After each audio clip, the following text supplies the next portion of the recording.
دعا کر لیں۔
اذان دے دیں۔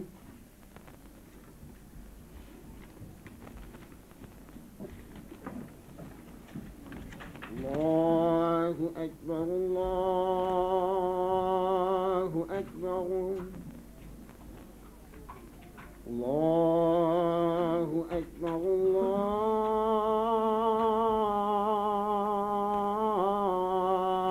اللہ اکبر اشہد ان لا الہ الا اللہ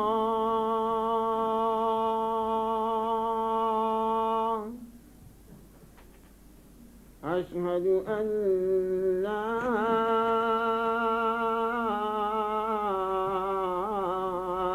الہ الا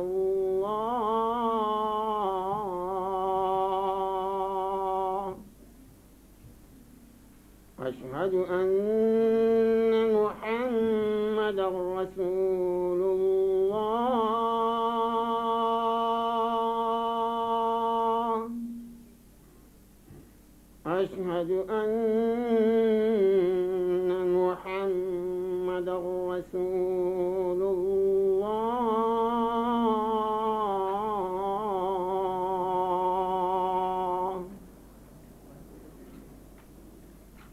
حي على الصلاة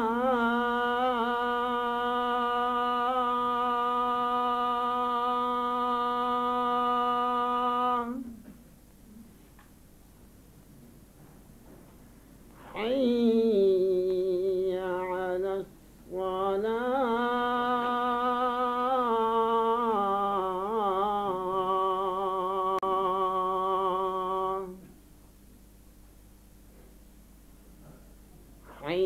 حي على الفلاح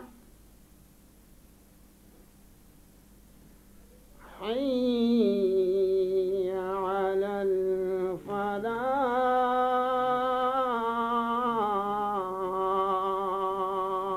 الفلاح اللہ اکبر اللہ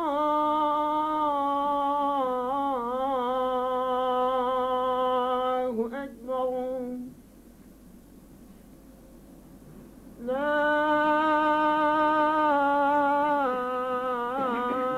الہ الا اللہ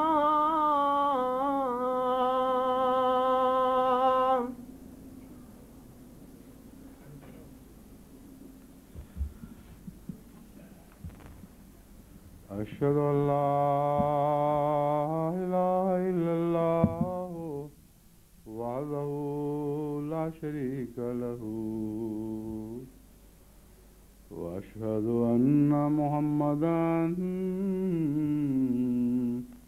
عبدہ ورسولہ اما بعد فاعوذ باللہ من الشیطان الرجیم بسم اللہ الرحمن الرحیم الحمد لله رب العالمين الرحمن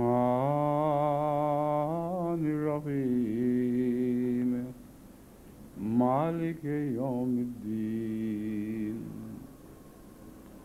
إياك نعبد وإياك نستعين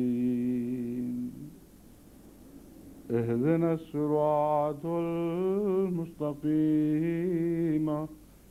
صراط الذين أنعمت عليهم غير المغضوب عليهم ولا الضالين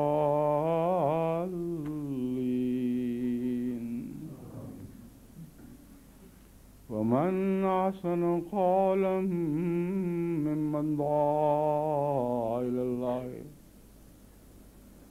ومن أحسن قولا ممن دعا إلى الله وعمل صالحا وقال إنني من المسلمين.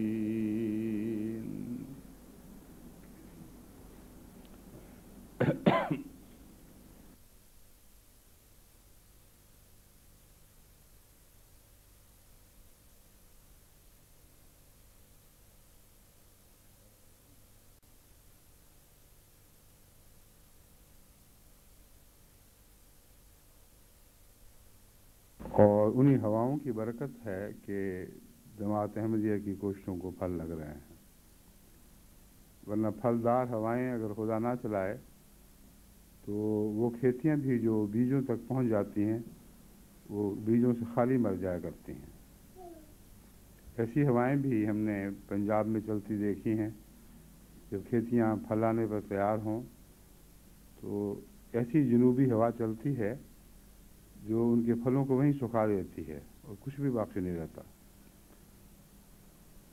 تو خدا تعالیٰ کی طرف سے ہوا ہی ہے جو جب چلتی ہے تو محنتیں پھل لاتی ہیں، بلکہ محنتوں سے بہت زیادہ پھل نکلتے ہیں، اتنے کہ ان کو محنتوں سے کوئی نسبت باقی نہیں رہتی۔ یہی وہ عالمی دور ہے دعوت اللہ کا اور اس کے پھلدار ہونے کا، جس دور کی طرف میں سب جماعت کو بار بار بلا رہا ہوں اور متوجہ کر رہا ہوں۔ ناروے میں بھی مجھے اسی مضمون پر آپ سے کچھ کہنا ہے، لیکن اس سے پہلے میں یہ بتا دینا چاہتا ہوں کہ اللہ تعالیٰ کے فضل کے ساتھ ناروے کا یہ خطبہ تمام دنیا میں ٹیلی ویژن کے ذریعے دیکھا اور سنا جا رہا ہے، اور اس کے لیے اگرچہ جماعت کا فیصلہ تھا کہ جو بھی خرچ ہو جماعت برداشت کرے گی، مگر ناروے کے 3 مخلصین نے کل پیشکش کی کہ ان کی خواہش ہے کہ یہ تینوں خطبات ان کے مشترکہ خرچ پر ہی تمام دنیا کو بھجوائے جائیں، یعنی عالمی طور پر نشر کیے جائیں۔ اس لیے میں نے ان کی یہ پیشکش قبول کر لی ہے، اللہ تعالیٰ انہیں بہترین جزا عطا فرمائے۔ اس کے علاوہ میں یہاں کی ٹیلی ویژن کے سربراہ کا شکریہ ادا کرنا چاہتا ہوں۔ سربراہ میں یہ نہیں جانتا کہ پورے ٹیلی ویژن کے سربراہ ہیں یا اس شعبے کے سربراہ ہیں جس کے ذریعے سے ہمیں یہ سہولت مہیا ہوئی ہے، مگر وہ بہت ہی مخلص اور نیک طبیعت انسان ہیں۔ ان سے ہمارا پہلے ایک دفعہ رابطہ ہوا اور اس سلسلے میں ان کے تعاون کی ضرورت پیش آئی جو انہوں نے بڑی خوشی سے مہیا کیا۔ اب دوبارہ جب ہم نے ٹیلی ویژن کے یہاں سے پروگرام اٹھانے کا ان سے ذکر کیا اور تعاون چاہا، تو باوجود اس کے کہ بہت ہی مشکلات حائل تھیں اور کئی چیزیں ایسی وقت پر مہیا نہیں تھیں جن کے ذریعے یہ انتظام ہو سکتا، مگر انہوں نے اپنے فرائض منصبی سے ہٹ کر ذاتی اخلاص سے کوشش کی، اور آج اللہ کے فضل کے ساتھ یہ ممکن ہوا ہے کہ ہم اس خطبے کو تمام عالم کے لیے ٹیلی وائز کر رہے ہیں۔ تو ایسے نیک طبع لوگ دنیا میں ہر جگہ موجود ہیں، ہمیں چاہیے کہ ان کو بھی اپنی دعا میں یاد رکھیں، اللہ انہیں اور بھی نیکی اور اپنے قرب کی راہیں عطا فرمائے۔ اب میں اس مضمون کی طرف پھر واپس آتا ہوں ناروے کا جو مسئلہ ہے وہ بعض اور شمالی یورپین ممالک کی طرح زیادہ سنگین ہے۔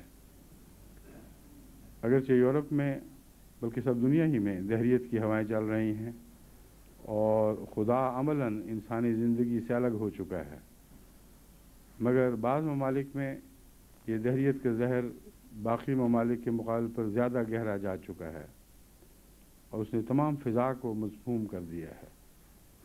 ان ممالک میں شمالی یورپ میں سوئٹزرلینڈ بہت آگے ہے۔ سوئٹزرلینڈ کے تمام تعلیمی ادارے عملاً دہریت کی آماج جگہ بن چکے ہیں۔ اسی طرح شمالی یورپ میں سب سے زیادہ اس پیننسولا کو دہریت میں آگے بڑھنے کی توفیق تو نہیں کہنا چاہیے، آگے بڑھنے کی جسارت ہوئی ہے۔ یعنی اسکینڈینیوین پیننسولا ڈنمارک سے لے کر ناروے کی شمال تک باقی شمالی ممالک کے مقابل پر دہریت میں بہت آگے بڑھے ہوئے ہیں، اور ان کے بھی تعلیمی ادارے ہیں زیادہ تر جو دہریت کی آماج گاہ ہیں۔ اس وجہ سے ان کو خدا تعالیٰ کے دین کی طرف بلانا ایک مشکل کام ہے اگر اس کا سلیقہ نہ ہو، اگر انسان صورتحال کا تجزیہ کر کے مناسب رستے اختیار نہ کرے، اس وقت تک جب تک ایسا نہ ہو ان لوگوں کو اسلام کی طرف بلانا ممکن نہیں ہے۔ بہت طرح سے، بہت طریقوں سے ان جگہوں پہ کوششیں کی گئیں اور ان سارے ممالک میں وہی ایک ہی رد عمل ہے، یعنی سوئٹزرلینڈ ہو یا ڈنمارک یا سویڈن یا ناروے، جو قسمت سے پھل ملتا ہے وہ اللہ کے فضل سے اچھا ہوتا ہے، لیکن بہت شاذ کے طور پر ملتا ہے۔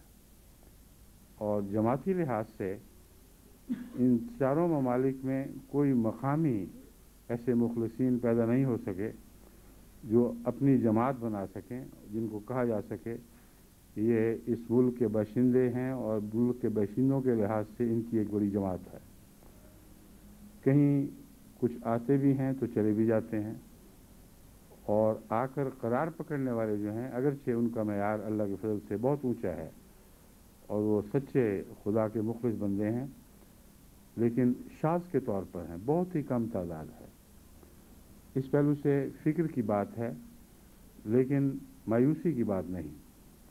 فکر کی اس پہلو سے کہ ہمیں معلوم کرنا چاہیے کہ کون سے طریق ہیں جن سے ان قوموں کو دین کی طرف بلایا جا سکتا ہے۔ اس آیت کریمہ سے متعلق جس کی میں نے تلاوت کی ہے، میں پہلے بھی اس مضمون پر روشنی ڈال چکا ہوں کہ قرآن کریم نے کسی حکمت کے پیش نظر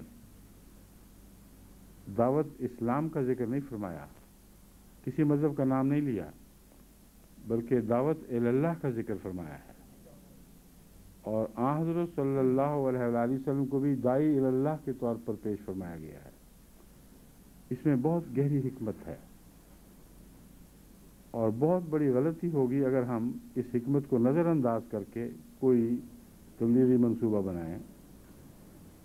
وہ قومیں جو مذہب سے دور جا چکی ہیں، ان میں بہت حد تک ان مذاہب کے بگڑے ہوئے عقائد کا تعلق ہے جو ان کی عقل سے متصادم ہو چکے ہیں۔ بس ان کا دہریہ ہونا ویسا قصور نہیں جیسا کہ سرسری نظر سے دکھائی دیتا ہے۔ امر واقعہ یہ ہے کہ اگر ایک مذہبی پس منظر بگڑ چکا ہو، اگر اس میں سے معقولیت کلیتاً خارج ہو چکی ہو، اگر انسانی سوچ اور فکر سے مذہبی عقائد متصادم ہو جائیں، تو ایسی جگہوں میں مذہب کا پایا جانا ان کی خوبی نہیں ہے، بلکہ ان کی دماغی حالت کے خلاف ایک اتہام، ایک الزام ہے کہ بڑے بے وقوف اور کم نظر لوگ ہیں جو ایسے الجھے ہوئے بے وقوفوں والے عقائد پر اس قدر شدت کے ساتھ عمل پیرا ہیں۔ بس یہ صورتحال ہے جس کا ہمیں تجزیہ کرنا ہے۔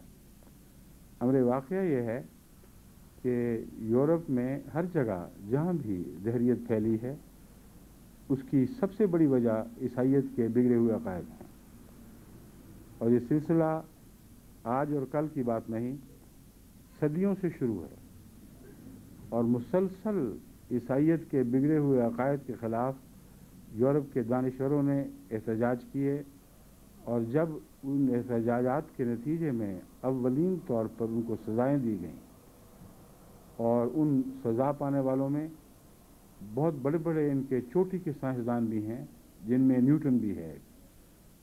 بہت کم لوگوں کو علم ہے کہ نیوٹن نے اس مذہب کے خلاف نہیں بلکہ عیسائیت کے خلاف بغاوت کی تھی، اور عیسائیت کے خلاف نہیں بلکہ عیسائیت کے بگڑے ہوئے عقائد کے خلاف بغاوت کی تھی۔ نیوٹن کو کیمبرج یونیورسٹی میں پروفیسرشپ عطا ہوئی، اور اس کے ساتھ بڑے فوائد بھی وابستہ تھے، لیکن نیوٹن چونکہ بے حد ذہین انسان تھا، خدا تعالیٰ نے اسے چوٹی کا دماغ دیا تھا اور تقویٰ عطا کیا تھا، یعنی جس بات کو سچ نہیں سمجھتا تھا اس پر ایمان نہیں لاتا تھا۔ یہی وجہ ہے کہ آج کے دور میں جو اس نئے جدید سائنسی دور کا جد امجد ہے وہ نیوٹن ہے۔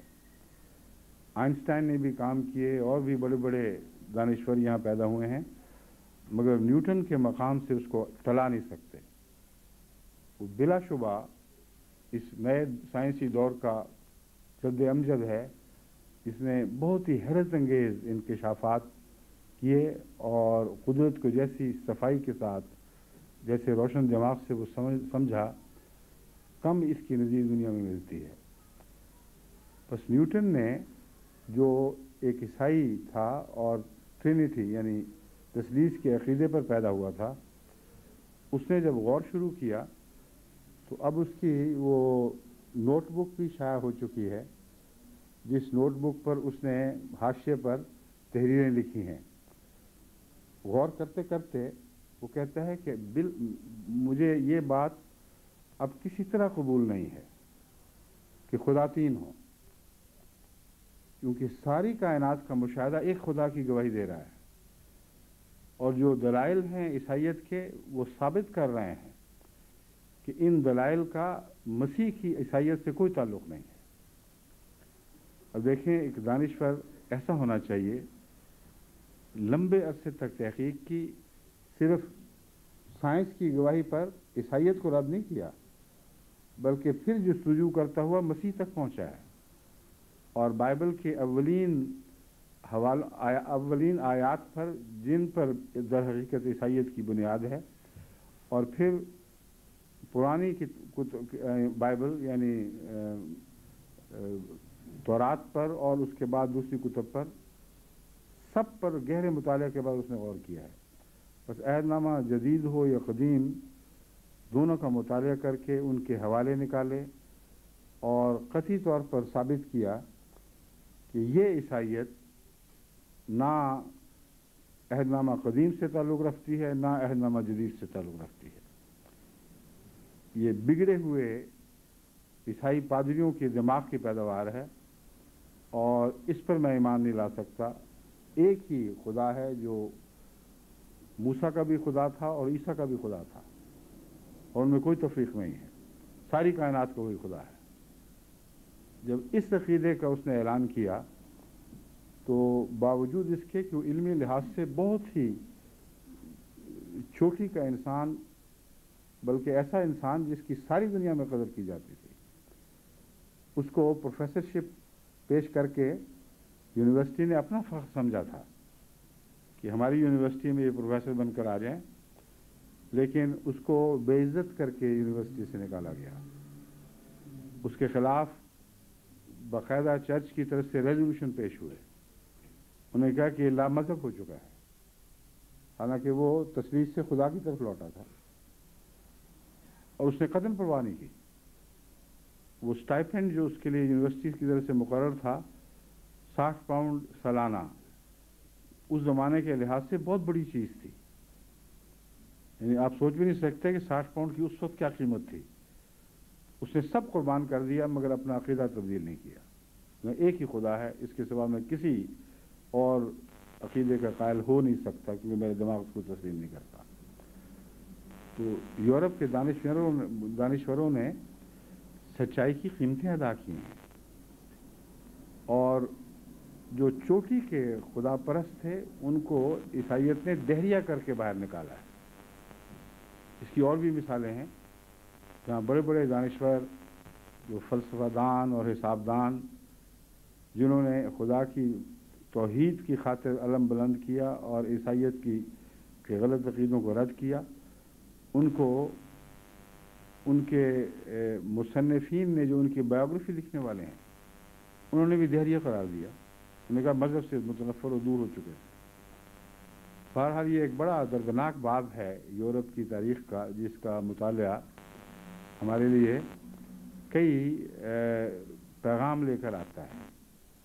اول یہ کہ یورپ کو دہریہ کہہ کر یا دہریہ کی طرف مائل ہو کر کلیتاً رد کر دینا اور یہ سمجھنا کہ یہ لوگ خدا کے دشمن ہیں، یہ درست نہیں ہے۔ وہ لوگ جو دہریہ کہلائے ہیں ان میں بڑے بڑے خدا پرست تھے، انہوں نے اپنے توحید کی عقیدے کی قیمت ادا کی ہے، اور آج بھی اکثر جو دہریہ ہو چکے ہیں یہ سوچ کر کہ وہ دہریہ ہیں، وہ مذہب کو مانیں گے نہیں، اس لیے ان سے نا امید ہو جانا، ان سے تبلیغ کا رابطہ قائم نہ کرنا، یہ بھی بہت بڑی بے وقوفی ہوگی۔ مگر اسلام کی طرف اگر آپ ان کو بلاتے ہیں تو یہ بھی قرآن حکمت کے خلاف ہے، کیونکہ وہ لوگ جن کو خدا پر یقین نہ ہو وہ کسی مذہب کی طرف آئیں گے کیوں؟ پہلی بنیاد تو خدا ہے، یعنی خدا کی ایمان کا عقیدہ۔ آپ لوگ بے شمار بحثیں ان سے کرتے رہیں کہ عیسائیت ایسی ہے، اسلام ایسا ہے، اسلام میں یہ فضیلت ہے، عیسائیت میں یہ نقائص ہیں۔ وہ لوگ جو اپنی دانشوری اور عقل کی وجہ سے خدا ہی سے پیچھے ہٹ چکے ہیں، کیونکہ خدا کا غلط تصور ان کو پیش کیا گیا، وہ آپ کے اسلام کی کیا قدر کریں گے؟ شرافت کے ساتھ، نرمی کے ساتھ باتیں سنیں گے اور ہاں میں ہاں بھی ملا دیں گے، اگلا قدم نہیں اٹھائیں گے۔ اس لیے جہاں بیماری ہے اس جڑ کو پکڑنا ضروری ہے۔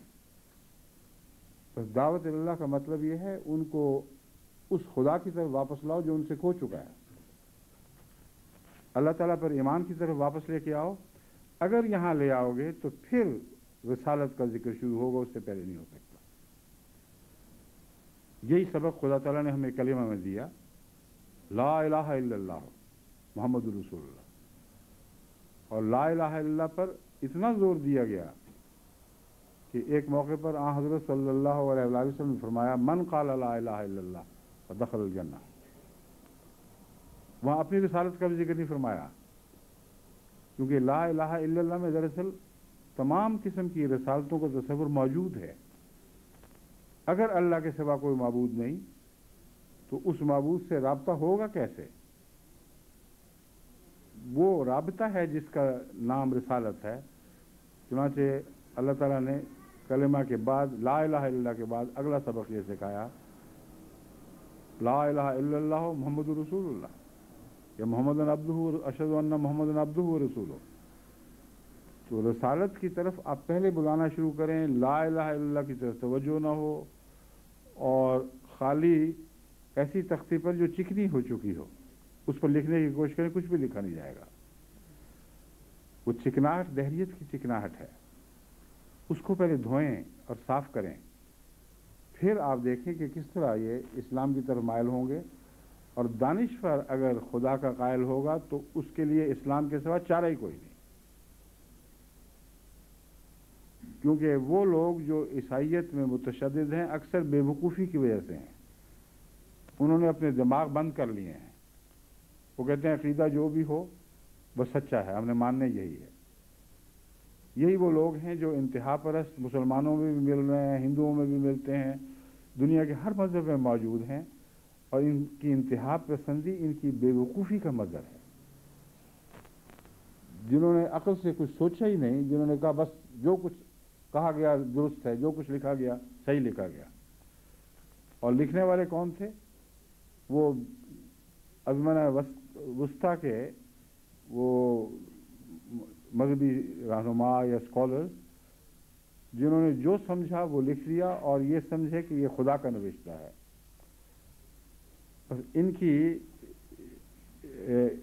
ان کا لکھے ہوئے پر ایمان لانا فی الحقیقت خدا کے لکھے پر ایمان لانا نہیں، بلکہ بگڑے ہوئے دور کے علماء کے لکھے پر ایمان لانا ہے. اور سوائے بے وقوف کے کوئی ان علماء کی تحریروں پر ایمان لا ہی نہیں سکتا، کیونکہ ازمنہ وسطی کے یا ازمنہ وسطیٰ کے جو علماء تھے ان میں بڑے بڑے چوٹی کے بزرگ علماء بھی تھے، مگر جن کو انہوں نے پیروی کے لیے چنا ہے ان لوگوں کو چنا ہے جن کا دنیا کے متعلق کوئی علم نہیں تھا، اور باوجود علم نہ ہونے کے انہوں نے دنیا کے غلط نقشے کھینچے اور قرآن کریم کی غلط تفسیریں کی، اور قرآن کریم کی طرف وہ تحکم منسوب کیا جو قرآن میں موجود نہیں تھا. یعنی جبر کے ساتھ دنیا میں اسلام کو پھیلاؤ، اسلام تمہیں حق دیتا ہے کہ جو کوئی بھی اسلام کے خلاف بات کرے یا کسی بزرگ کے خلاف بات کرے اس کی گردن اڑا دو. یہ باتیں نوشتہ خدا تو نہیں تھیں، نہ تمام علماء نے لکھی، مگر جنہوں نے لکھی ان کی انہوں نے پیروی کی اور ان کی نیک باتوں کو چھوڑ بیٹھے. بس اس پہلو سے بے وقوفی ہے کہ اول تو قرآن اور رسول کی طرف متوجہ ہونے کی بجائے انہوں نے اسلام ازمنہ وسطیٰ کے علماء سے سیکھا، اور پھر ان کی ہر اچھی بات کو رد کرتے ہوئے، بے اعتنائی کرتے ہوئے اس سے کوئی پرواہ نہیں کی، صرف ان باتوں کو چنا جن میں انسان کو انسان کے خلاف نفرت کی تعلیم دی جاتی ہے، جن میں مذہب کے نام پر تشدد کی تعلیم دی جاتی ہے، جن میں مسلمان کو تحکم کا حق دیا جا رہا ہے. اور یہی حال عیسائیوں کا بھی ہے، یہی حال ہندوؤں کا بھی ہے. کوئی مذہب بھی اس صورتحال سے مستثنا نہیں ہے. تو ایسے لوگ جو ان لوگوں کو رد کر بیٹھے ہوں، ان کو اگر آپ مذہب کی طرف بلائیں گے تو جس مذہب کی طرف بلائیں گے اس مذہب کی ایک بھیانک تاریخ ان کی آنکھوں کے سامنے ابھر آئے گی. اسلام کی طرف بلائیں گے تو وہ سمجھیں گے خمینی کی طرف بلایا جا رہا ہے، اسلام کی طرف بلائیں گے تو قذافی کی طرف سمجھیں گے بلایا جا رہا ہے، سعودی عرب کے شہزادوں کی طرف بلایا جا رہا ہے. ہر دفعہ جب بھی آپ اسلام کا نام لیں گے ان ممالک میں کسی ایک تصور کا ابھرنا لازم ہے. جیسے کہ جو ان کی درمیانی زمانے کی تاریخ ہے اسپین وغیرہ کے دور کی، اس میں جب عیسائیت کا نام لیتے ہیں تو اسپین کے ظالم بادشاہوں کا تصور اٹھتا ہے، انسان کی نظر کے سامنے اٹھ کھڑا ہوتا ہے، اور اسی تصور کو انسان عیسائیت کا نمائندہ سمجھتا ہے. بس اس طرز عمل میں بہت سے خدشات ہیں. اول تو یہ کہ جن کو مذہب سے اس بنا پر دوری ہوئی ہو کہ مذہب ان کی عقل میں نہیں آتا، ان کو مذہب کی طرف بلائیں، کسی نام سے بھی بلائیں وہ دور بھاگیں گے. لیکن اس زمانے میں، خصوصیت سے اس زمانے میں، اگر آپ اسلام کا نام لیں گے تو وہ بھڑک اٹھیں گے. بعض دفعہ شدت تشدد کا اظہار کرتے ہوئے پیچھے ہٹ جائیں گے، بعض شرافت سے باتیں سن لیں گے اور کوئی دلچسپی نہیں دکھائیں گے. بس یہاں آپ عیسائیت اور اسلام اور دوسری تحریکات کے یا مذاہب کے موازنے کے ذریعے ان لوگوں کے دلوں میں جا نہیں پا سکتے. وَمَنْ أَحْسَنُ قَوْلًا مِّمَّنْ دَعَا إِلَى اللَّهِ، ایک ہی رستہ ہے، اللہ کی طرف بلائیں. اور اللہ کی طرف بلانے کی مختلف راہیں ہیں، ہر شخص کے لیے وہ راہ کھلی ہے، اور ہر شخص خدا کی طرف آنے کی ضرورت محسوس کر رہا ہے. اب منصوبے بننے چاہیے تو اس محور کے گرد گھومنے چاہیے، اسی محور کے گرد بننے چاہیے. اللہ کی طرف بلانے کے طریق کیا کیا ہیں اور کس طرح یہ خدا کی طرف مائل ہو سکتے ہیں. اللہ تعالیٰ ایک عالمی تصور رکھتا ہے، یعنی اسلام نے اسے ایک عالمی خدا بلکہ سارے کائنات کے ایک ہی خدا کے طور پر پیش فرمایا ہے. اس لیے خدا کی طرف بلانے والے کے لیے ضروری ہے کہ اس میں عالمی صفات ہوں، وہ ہر قسم کے تعصبات سے پاک ہو، وہ یورپ اور غیر یورپ میں تفریق نہ جانتا ہو، یعنی ان معنوں میں کہ اس کا عمل کس کسی قسم کے مشرقی تعصب کے زیر اثر نہ ہو. مذہبی طور پر بھی وہ محض نام کی طرف نہ بلانے والا ہو، بلکہ ایسے خدا کی طرف بلانے والا جو ساری کائنات کا خدا ہے، سب انسانوں کا رب ہے. اور اس کے لیے اس پر لازم ہے کہ اپنے اندر خدا کے وہ رنگ پیدا کرے، ورنہ زبانی طور پر خدا کی طرف بلانے سے کوئی خدا کی طرف نہیں آئے گا. یہ وہم ہے محض. ہاں، آپ کے اندر اگر خدائی رنگ دیکھے گا، خدائی صفات دیکھے گا، تو ایسی صفات ہیں جن میں بے انتہا جذب ہے. متنفر بھی اپنی نفرت کی دیواریں توڑتا ہوا اس حسن کی طرف بڑھے گا اگر واقعتاً صفات الہی کی طرف سے اس کو دعوت ملے. اور صفات الہی کا انسان میں جلوہ گر ہونا ہی ہے جس کا اس آیت میں ذکر ہے، یعنی اسی آیت میں ذکر ہے، وَمَنْ أَحْسَنُ قَوْلًا مِّمَّنْ دَعَا إِلَى اللَّهِ وَعَمِلَ صَالِحًا. اب عمل صالح بھی محض اسلام کے ساتھ خاص نہیں ہے. عمل صالح قرآن کریم کا مطالعہ کر کے دیکھ لیں، ہر مذہب کی طرف منسوب فرمایا گیا ہے. ہر شخص جو ایمان لاتا ہے اور عمل صالح کرتا ہے، خواہ وہ یہودی ہو خواہ وہ عیسائی ہو، اللہ تعالیٰ نے اس کو پیار کی نظر سے دیکھا ہے. اگر اپنے ایمان میں سچا ہو اور اس میں دوگلا پن نہ پایا جاتا ہو، اگر یوم آخرت کا قائل ہو اور اس کے مطابق اپنے اعمال کی نگرانی کرتا ہو، یہ وہ شرائط ہیں جن کے ساتھ اللہ تعالیٰ نے عمل صالح کو تمام بنی نوع انسان کی طرف منسوب فرمایا ہے، خواہ کسی مذہب سے تعلق رکھتے ہیں. تو دعوت اللہ دراصل دو دعوتیں ہیں. یہ بات ہے جو دعوت اللہ کرنے والے بعض وہاں بھول جاتے ہیں. ایک دعوت ہے لوگوں کو خدا کی طرف بلانا، اور ایک دعوت ہے اپنے آپ کو خدا کی طرف بلانا. اپنے آپ کو جو خدا کی طرف بلانا ہے، یہ اصل مشکل کام ہے. اور جب تک یہ مشکل حل نہ ہو، اگلی بات ہو نہیں سکتی، کیونکہ منحصر ہے اس پر کہ آپ پہلے اپنے نفس کو خدا کی طرف بلائیں اور ہر دعوت جو اپنے نفس کو دیں اس پر لبیک کہیں. بس عمل صالحا اور دعوت اللہ دراصل ایک ہی چیز کے دو نام ہیں، صرف مخاطب بدل گئے ہیں. دعوت اللہ کرنے والا داعی اللہ ہے جب لوگوں کو خدا کی طرف بلاتا ہے، اور داعی اللہ ہی ہے جب وہ اپنے وجود کو، اپنے نفس کو خدا کی طرف بلاتا ہے، اور اس کے نتیجے میں عمل صالح کا دور شروع ہو جاتا ہے. اعمال صالحہ کو اپنانے کا دور، جس کو ہم صبغت اللہ بھی کہہ سکتے ہیں، یعنی اللہ کے رنگ کو اپنانا. اور اس سے بہتر اور کون سے رنگ ہو سکتے ہیں؟ تو من احسن کا جو ترجمہ ہے، اس کا مطلب ہے اس سے زیادہ حسین کون ہو سکتا ہے. حسن میں ایک کشش ہے، حسن میں ایک جاذبیت ہے. اور اللہ تعالیٰ فرماتا ہے کہ یہ کر کے دیکھو جو ہم تمہیں بتا رہے ہیں. اللہ کی طرف بلاؤ، لیکن اپنے نفس کو بھی بلاؤ. اور جب اپنے نفس کو بلا چکو گے، تب تم کہہ سکو گے کہ میں مسلمان ہوں.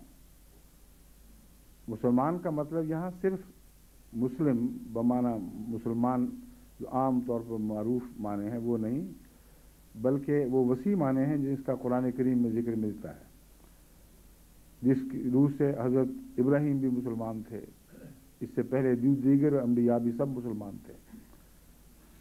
ان معنوں میں مسلمان تھے کہ جب خدا نے کہا اسلم، اسلام لے آؤ، یعنی اپنے آپ کو میرے سپرد کر دو، تو انہوں نے اپنے آپ کو اپنے خدا تعالیٰ کے سپرد کر دیا.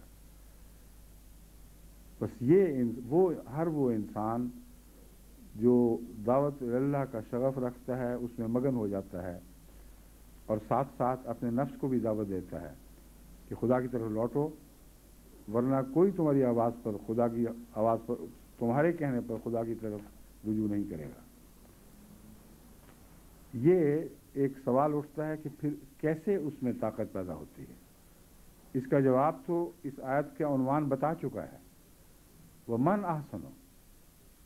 اس سے زیادہ بھی حسین قول کسی کا ہو سکتا ہے جو لوگوں کو بھی خدا کی طرف بلائے اور اپنے آپ کو بھی خدا کی طرف بلا رہا ہو، اور اس کے اعمال خوبصورت ہوتے ہوتے ایسے حسن میں ڈھل جائیں کہ اس کے قول کی تائید کرنے لگیں، اور ہر دعوت سننے والا یقین کر لے کہ یہ خدا کی طرف سے آیا ہے جو مجھے خدا کی طرف بلا رہا ہے۔ یہ آپ کر کے دیکھیں، دہریت میں کی طاقت نہیں ہے کہ اس عظیم قوت کا مقابلہ کر سکے، کیونکہ حسن میں اس سے جو حسن خدا تعالیٰ نے اس آیت میں پیش فرمایا ہے، اس میں اس قوت جاذبہ سے زیادہ طاقت ہے جس کو ہم کشش ثقل کہتے ہیں، جس کا راز نیوٹن نے سمجھا اور جس کی وجہ سے آج تک سائنسی دنیا اس کی عظمت کے گیت گاتی ہے۔ کشش ثقل سے بالا وہ طاقت ہے جو زمین سے رفعت عطا کرتی ہے اور آسمان کی طرف بلند کر دیتی ہے۔ اسی لیے اللہ تعالیٰ نے قول، سچے قول اور کلمہ حق کے متعلق یہ فرمایا کہ عمل صالح اس کو رفعت عطا کرتا ہے، اس کو بلندی دیتا ہے۔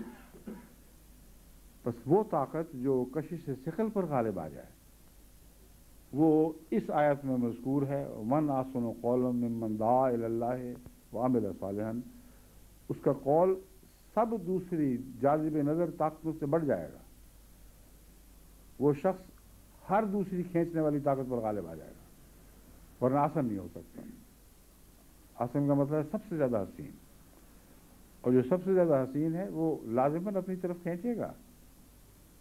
جتنے مرضی لوگ بیٹھے ہوں، بعض دفعہ عالمی طور پر حسیناؤں کے اجتماع ہو جاتے ہیں اور بڑی بڑی اس کی متعلق کاروائیاں ہوتی ہیں، اخباروں میں چھپ جاتے ہیں ان کی تصویریں، مگر انسانی فطرت ہے کہ لوگوں کے کہنے پر نہیں بلکہ اپنے نفس کے لحاظ سے جس کو حسین سمجھتا ہے اسی کی طرف دوڑتا ہے۔ نہ اس میں رنگ کا فرق، رنگ کی شرط ہے، نہ اس میں نقوش کے موٹے یا پتلے ہونے کی کوئی شرط ہے۔ افریقہ میں ایک حسن کا الگ معیار ہے، یورپ کے مختلف ممالک میں ایک الگ معیار ہے، مغربی ممالک میں اور مشرقی ممالک میں اور، لیکن حسن پھر بھی حسن ہی ہے، کوئی نہ کوئی اس میں موضوعیت ضرور پائی جاتی ہے، یعنی اس تصور، اس حسن میں جو مختلف شکلیں ہونے کے باوجود انسانوں کو کھینچتا ہے۔ اب یہ کہنا کہ مغربی قوموں کے رنگ سفید ہیں اس لیے حسین ہیں، افریقہ کے رنگ سیاہ ہیں اس لیے وہ بدصورت ہیں، بڑی جہالت ہوگی، کیونکہ سیاہ رنگ میں بھی ایک حسن ہے جو خدا کی طرف سے عطا ہوتا ہے۔ اگر موزونیت ہو، اگر توازن ہو تو سیاہ رنگ میں بھی ایسی جاذبیت پیدا ہو جاتی ہے کہ جن آنکھوں کو ان سے شناسائی ہو اس حسن سے، جن کا ذوق اس حسن کے شناسائی کے مطابق ڈھل چکا ہو، وہ بے اختیار اس کی طرف دوڑے چلے جاتے ہیں۔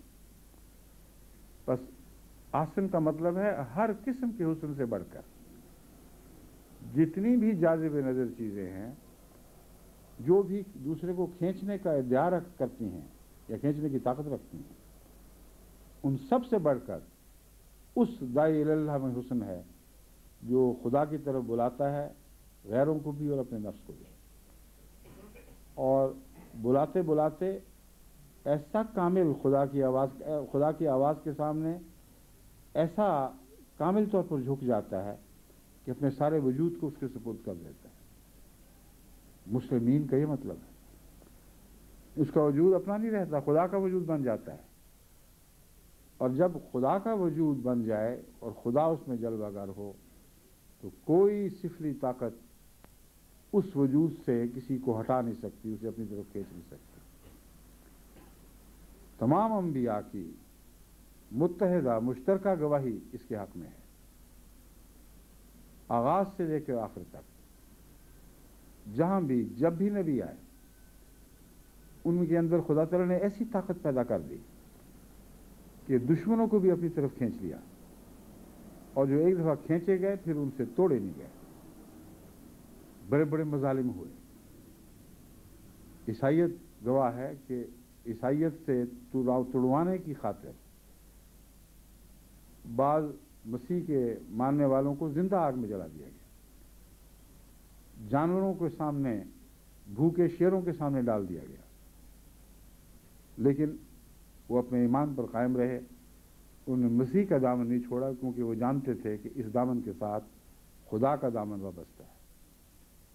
اگر مسیح کا دامن چھوڑیں گے تو خدا کا دامن چھوڑ دیں گے۔ وہ کون سا حسن تھا جس کو مسیح نے ایسا طاقتور بنا دیا؟ وہی مسلمین والا حسن تھا کہ وہ خدا کا ہوئے، خدا کی خاطر لوگوں کو بلایا، خدا کی صفات کو اپنی ذات پہ حاوی کر دیا، اور پھر خدا نما بن کر اٹھے۔ اور جب ایک خدا نما کی محبت دل میں پیدا ہو جائے تو کوئی دنیا کی طاقت نہیں ہے جو اس کے خلاف کھینچ سکے۔ میں نے کشش ثقل کی مثال دی تھی، اب یہ کوئی فرضی مثال نہیں، یہ عملاً اس صورتحال پر چسپاں ہوتی ہے۔ دنیا کی طرف بلانا، دنیا کے آرام کی طرف بلانا، دنیا کی عزتوں کی طرف بلانا، دنیا کی وجاہتوں کی طرف، مال و دولت اور حکومتوں کی طرف بلانا، یہ سب کشش ثقل کا مظہر ہے۔ وہ کشش جو بلندی سے نیچے کی طرف کھینچ رہی ہے، اور بڑی طاقتور کشش ہے۔ ہر چیز وہ بلندی پہ ہے، اگر وہ محفوظ طور پر اٹکائی نہ گئی ہو کہیں، ذرا بھی بہانہ ملے کشش ثقل کو تو اپنی طرف کھینچ لے گی۔ اس کو کسی چیز کو بلندی تک رکھنا ایک حکمت کو بھی چاہتا ہے، اور ایسے مضبوط سہاروں کو چاہتا ہے جن تک کشش ثقل پہنچی ہوئی ہے لیکن آپ کو دکھائی نہیں دے رہی۔ یعنی پہاڑوں کی چوٹی پر وہ پتھر جو اٹکا ہوا ہے، اور ایسے پتھر بھی ہیں جو لاکھوں سال سے، کروڑوں سال سے شاید اٹکے ہوئے ہوں، کوئی ایسے بھی ہیں جو اربوں سال سے اٹکے ہوں گے، لیکن وہ ہل نہیں سکتے، اور آپ سمجھیں گے کہ کشش ثقل کمزور ہے، اور دیکھ لو اس پتھر کو تو کھینچ کے نیچے نہیں لا سکی۔ کشش ثقل اس پتھر تک پہنچی ہوئی ہے، وہ اس لیے مضبوطی سے قائم ہے کہ کشش ثقل نے اسے تھاما ہوا ہے۔ اس لیے کشش ثقل کا بلندی اور ڈھلائی سے جو تعلق ہے، جو اتران سے، یہ تعلق دکھائی نہیں دے رہا آپ کو، مگر عملاً ڈھلوان ہو یا نشیب ہو، نشیب ہم اور ڈھلوان ہم اس چیز کو کہتے ہیں جہاں کشش ثقل آ کر ایک مقام پر ایک چیز کو روک لیتی ہے، اس سے بلند مقام پر کشش ثقل پہنچ جاتی ہے، اس کو کھینچ رہی ہوتی ہے۔ اگر ایسا نہ ہوتا تو یہ پہاڑ جو ہیں یہ کبھی چند سیکنڈ کے لیے بھی وہاں اٹک نہیں سکتے تھے۔ اگر کشش ثقل نے ان کو طاقت عطا نہ کی ہوتی تو یہ چٹان، یہ پہاڑ سارے کے سارے یہ زمین کے ساتھ ہوا کے ہلکے سے جھونکے کے ساتھ بھی ہموار ہو جاتے، اور کوئی ان کی حرکت کو روک نہ سکتا۔ بس کشش ثقل کے مضمون کو سمجھیں، یہ بلندی تک اثر انداز ہوتی ہے، مگر اگر مقناطیس کی طاقت کو ایسے استعمال کیا جائے کہ کوئی دوسرا سہارا نہ ہو، مقناطیس اس چیز کو اٹھا لے، تو یوں محسوس ہوگا جیسے کشش ثقل ناکام ہو گئی، لیکن یہ بھی درست نہیں ہے۔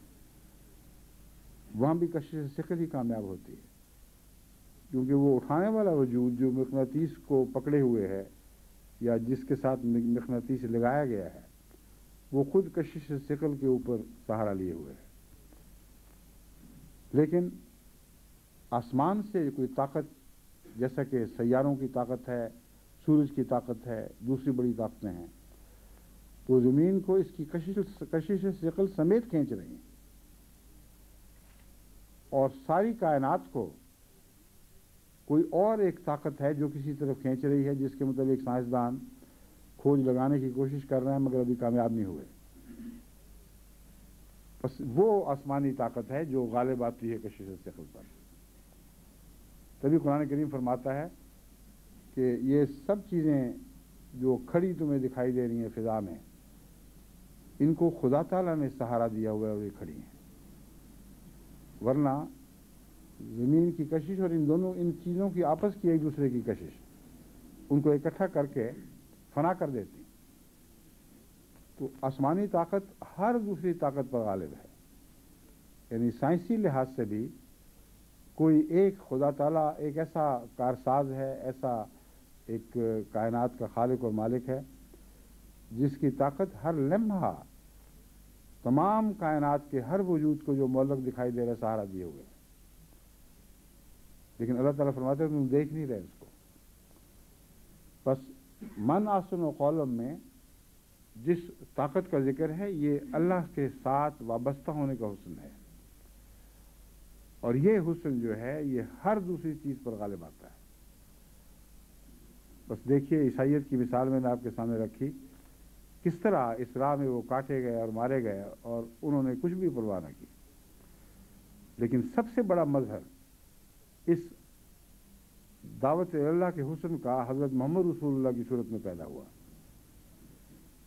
دیکھیں کس شان کے ساتھ، کس قوت کے ساتھ اپنے دور میں ان لوگوں کو بھی کھینچا جو آپ سے نفرت کرنے والے تھے، اور ایسا کھینچا کہ جو خون کے پیاسے تھے وہ خون فدا کرنے پر کے لیے ترسنے لگے کہ کاش محمد رسول اللہ پر ہمارا خون بھی نچھاور ہو سکتا.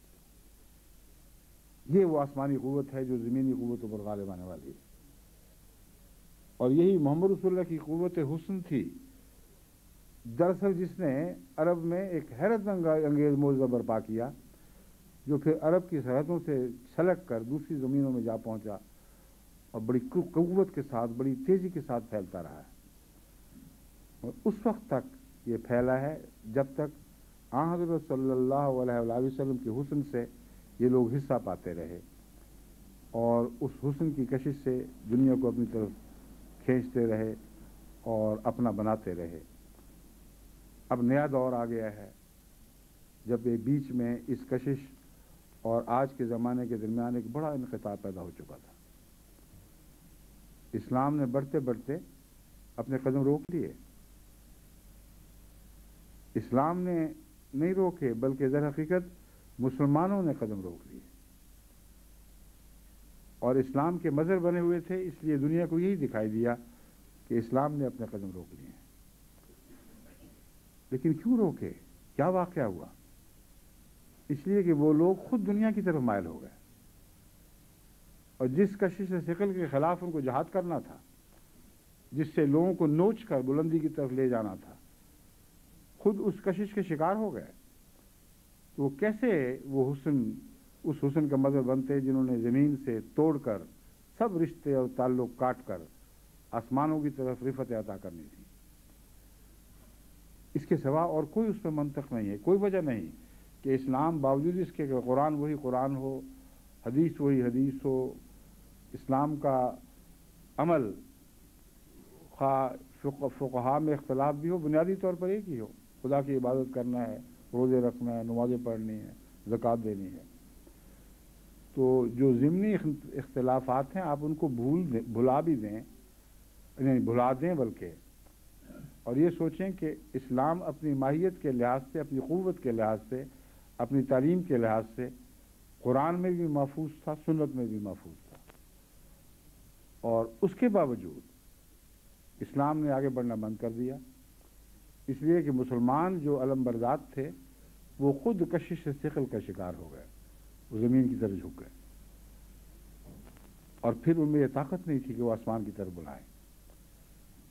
اب یہ نیا دور شروع ہوا ہے، اب اس تاریخ کے پرحکمت مطالعہ سے فائدہ اٹھائیں.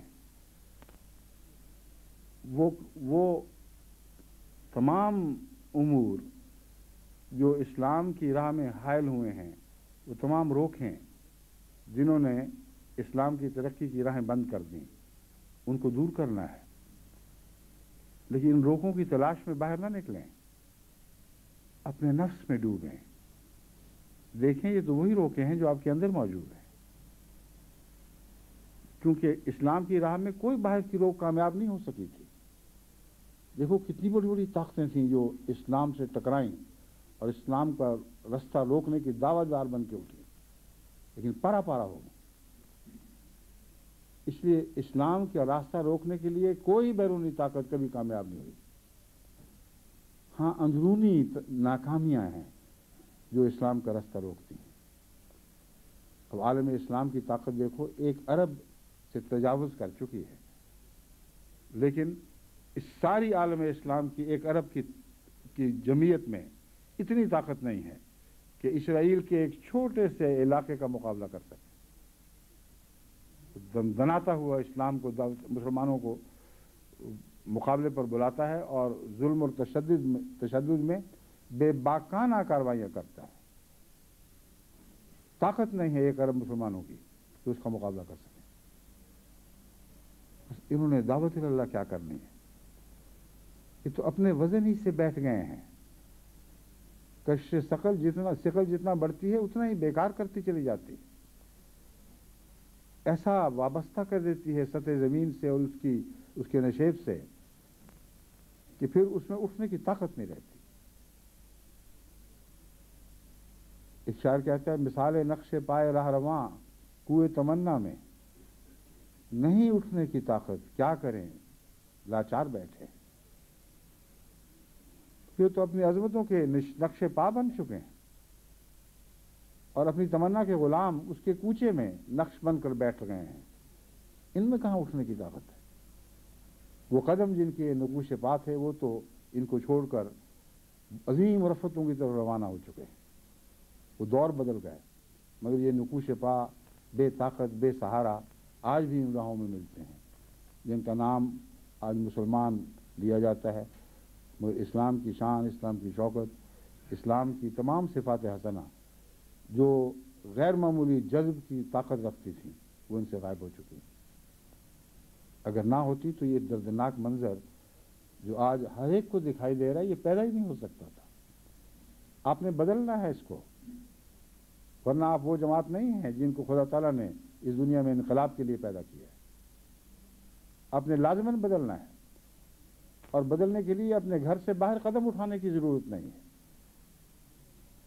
اپنے نفس کے اندر جو کچھ بھی ہے وہ تبدیل کرنا ہے. ان اللہ لا یغیر ما بقوم حتی یغیروا ما بانفسہم. اللہ تعالیٰ کبھی کسی قوم کی حالت نہیں بدلتا جب تک وہ نہ بدل دیں جو ان کے نفوس میں ہے.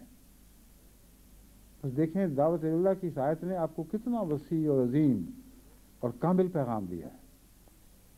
فرمایا خدا کی طرف بلاؤ. اس سے زیادہ اچھی بات ہو نہیں سکتی، اس سے زیادہ حسین اور دلکش جاذب نظر بات ہو نہیں سکتی. لیکن اپنے آپ کو بھی بلاؤ، اس کے بغیر یہ بات مکمل نہیں ہوگی. عمل صالحا، نیک اعمال کی طرف رخ کرو، تب تم داعی اللہ بننے کے اہل ہوگے. اور اگر ایسا ہو جاؤ گے تو خدا تمہیں اجازت دیتا ہے کہ تم کہو کہ میں مسلمان ہوں. اس کے بغیر تمہیں مسلمان کہلانے کا بھی حق نہیں ہے. اور وہ شخص جسے خدا کہے کہ تم مسلمان ہو اور کہو کہ میں اعلان کرو، جیسا کہ حضرت صلی اللہ علیہ وسلم سے اعلان کروایا انا اول المسلمین، میں تو ہر مسلمان سے بڑھ کر سب سے پہلا مسلمان ہوں. تو مسلمین کا یہ مطلب ہے، یعنی حضرت محمد مصطفیٰ صلی اللہ علیہ وسلم جن صفات حسنہ کی وجہ سے مسلمان بنے، مسلمان کہلائے. آپ کو خدا تعالیٰ نے خود فرمایا کہ اعلان کر دو کہ ہاں میں مسلمان ہوں.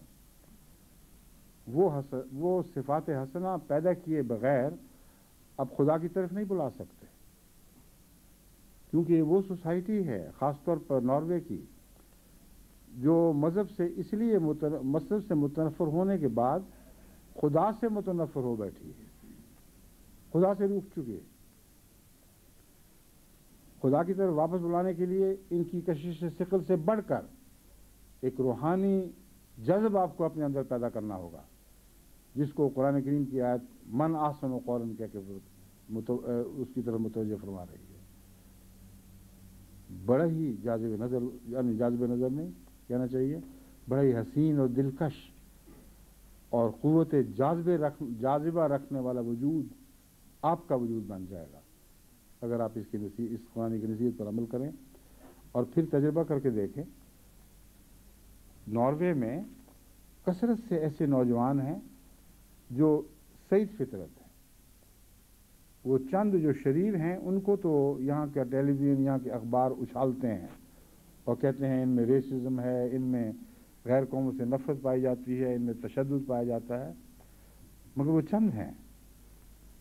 ناروے کی قوم بحیثیت قوم نیک مزاج اور سعید فطرت ہے، اور جب بھی ان کا واسطہ کسی ایسے انسان سے ہو جس میں وہ قدریں ہوں جن کو یہ عزت کی نگاہ سے دیکھتے ہیں، تو لازماً اس کی طرف مائل ہوتے ہیں. ہمارے بہت سے احمدی ہیں جن کے ساتھ پاکستان میں ظالمانہ سلوک ہوئے اور یہاں کی حکومت نے بھی اپنی لا علمی کی وجہ سے ان کے حق میں فیصلے نہیں دیے. خود یہاں سے لوگ اٹھے ہیں, انہوں نے حیرت انگیز طور پر محنت کی اور ان کی تائید شروع کی. یہاں سے ایک خاتون گئیں, پاکستان جا کر ان کے ساتھ رابطے کیے, ان کے حالات دیکھے, واپس آ کر یہاں رپورٹیں شائع کیں اور کہا کہ بڑا بھاری ظلم ہوا ہے, ہماری قوم پر داغ لگ گیا ہے. ایسے ایسے شریف النفس لوگ ہوں, ان کو دہریہ کہہ کر نظر انداز کر دیا جائے, بہت بڑی بے وقوفی ہے اور ظلم ہے. یہ دہریہ عقل کی وجہ سے ہیں. اگر یہ دہریہ نہ ہوتے تو بہت بڑے پاگل ہوتے, کیونکہ جو عقائد خدا کے متعلق ان کو بتائے گئے تھے ان پر قائم رہنا ہی دنیا پر ایک ظلم ہے.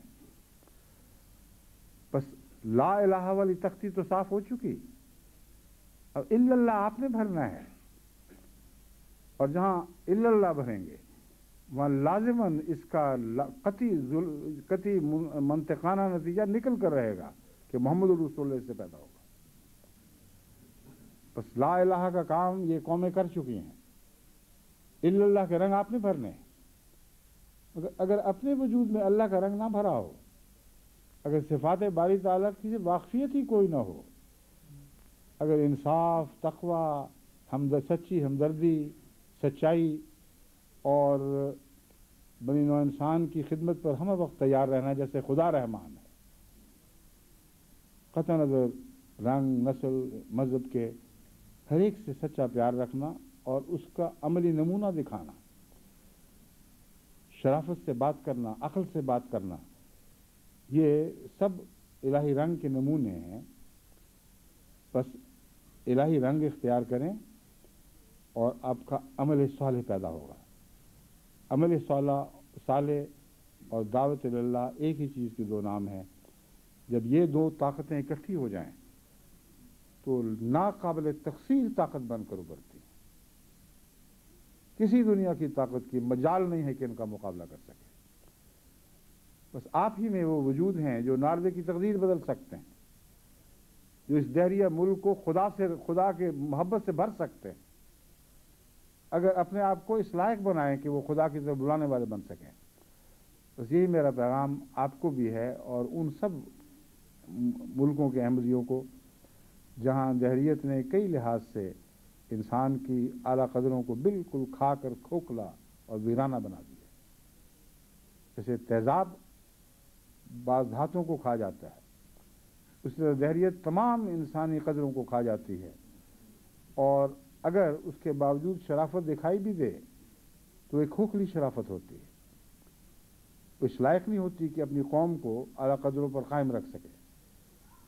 بس میں امید رکھتا ہوں اور یقین رکھتا ہوں بلکہ کہ تمام دنیا کے احمدی خصوصیت کے ساتھ دہریت کے خلاف ایک جہاد شروع کریں گے, اور دہریت کے خلاف جہاد کا ہی ایک طریق ہے, اس کے سوا اور کوئی طریق نہیں. کہ اللہ کی طرف بلائیں تو اپنے نفس کو بھی بلائیں, اپنے اندر الہی صفات پیدا کریں, اور پھر دیکھیں کہ کس طرح دنیا آپ کی طرف دوڑی چلی جاتی ہے. اللہ تعالیٰ ہمیں اس کی توفیق عطا فرمائے.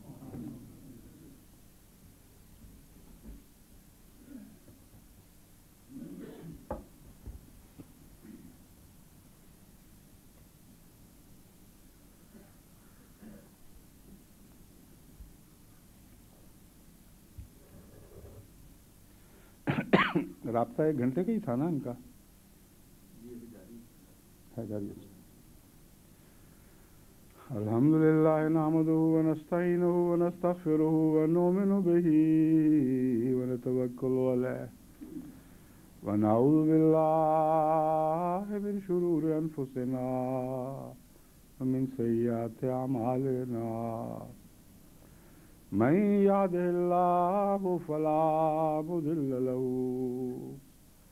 ومن يضلله فلا هادي له ونشهد أن لا إله إلا الله وحده لا شريك له ونشهد أن محمدا عبده ورسوله. عباد الله